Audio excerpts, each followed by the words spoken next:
And we are live. Hello, everyone, and welcome back to Mufasa's Daily Book Reading at Noon. My name is Mpho, and I am your reader for today.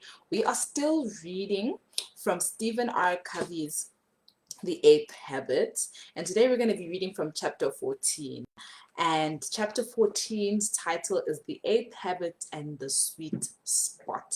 So that's going to be interesting. We trust that you have had an absolutely amazing weekend and that you're ready to use all the gems in this reading this week. Remember, if you missed any of our readings from last week or for any of the previous book readings, you will find those on our YouTube channel, and the link to that is in today's description of the live.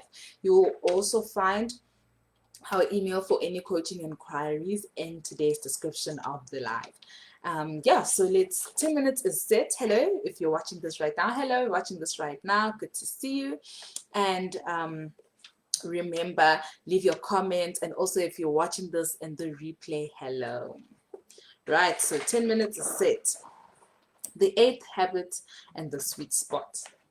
The difference between what we are doing and what we're capable of doing would solve most of the world's problem. That is a quote by Mahatma Gandhi. The eighth habit, find your voice and inspire others to find theirs, is an idea whose time has come. Whose time has come is a phrase from the famous line by Victor Hugo quoted earlier. There is nothing so powerful as an idea whose time has come.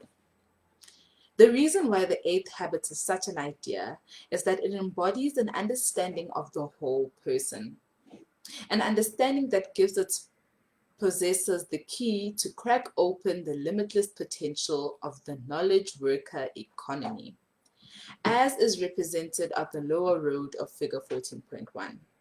The industrial age manual worker economy was based on a part or fragmented person paradigm. In today's world, this lower road leads to mediocrity at best. It literally straitjackets human potential. Organizations in the mindset of the industrial age continue to have people at the top making all the important decisions and have the rest welding screwdrivers. What an erroneous waste. Remember again the statement by author John Gardner.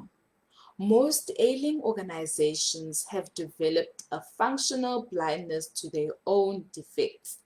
They are not suffering because they cannot solve their problems, but because they cannot see their problems. This is exactly what has happened. The eighth habit gives you mindset and a skill set to consistently look for the potential in people. It's the kind of leadership that communicates to people their worth and potential so clearly they come to see it in themselves. To do this, we must listen to people. We must involve and continually affirm them by our words and through all four roles of leadership. Here is a succinct way to remember what each role does. Notice how each role directly or indirectly affirms people's worth as whole people and empowers the unleashing of their potential. First is modeling, individual or within the team. Modeling inspires trust without expecting it.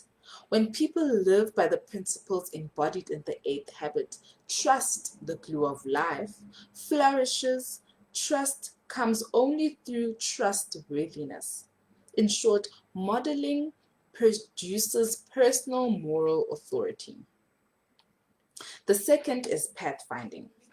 Pathfinding creates order without demanding it. That means when people identify and are involved in strategic decisions, particularly on values and high priority goals, they emotionally connect. The locus of both management and motivation goes from the outside to the inside. Pathfinding produces visionary moral authority. Third is aligning. Aligning structures, systems, and processes is a form of nourishing the body, political, and the spirit of trust, vision, and empowerment. Aligning produces institutionalized moral authority. Fourth is empowering. Empowering is the fruit of the other three roles: modeling, pathfinding, and aligning. It unleashes human potential without external motivation. Empowering produces cultural moral authority. Remember, the most important modeling is done by the leader when he or she models the other three roles.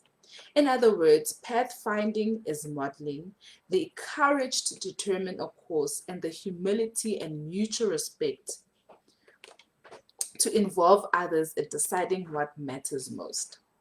Aligning is modeling the willingness to set up structures, systems, and processes that are congruent with the what matters most strategic decision so that the organization stays constantly focused on its highest priority goals.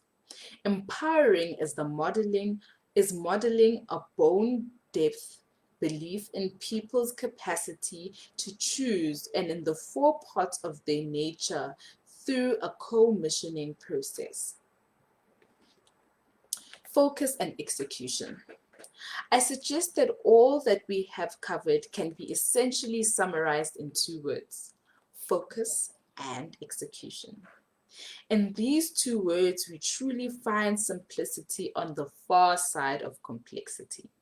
Again, focus deals with what matters most, and execution deals with making it happen.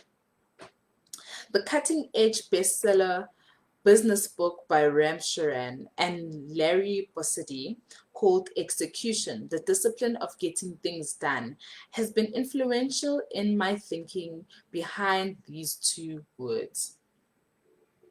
The first two roles of leadership, modeling and pathfinding, can be summarized in one word: focus. The next two roles of leadership, aligning and empowering, can be summarized in one word: execution. Leadership without this discipline of execution is incomplete and ineffective.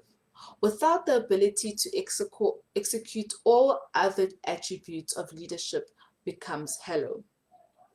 No company can deliver on its commitments or adapt well to change unless all leaders practice the discipline of execution at all levels. Execution has to be part of a company's strategy and its goals. It is the missing link between aspiration and results. How is this so? Think about it. Pathfinding is essentially strategic work. It's deciding what the higher priority goals are, what values are to serve as guidelines in the accomplishing and sustaining of those goals.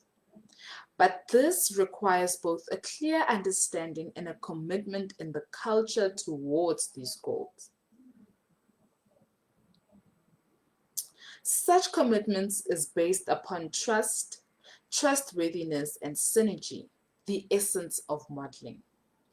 Only when there is true personal and interpersonal trustworthiness will trust develop and team synergy be effective.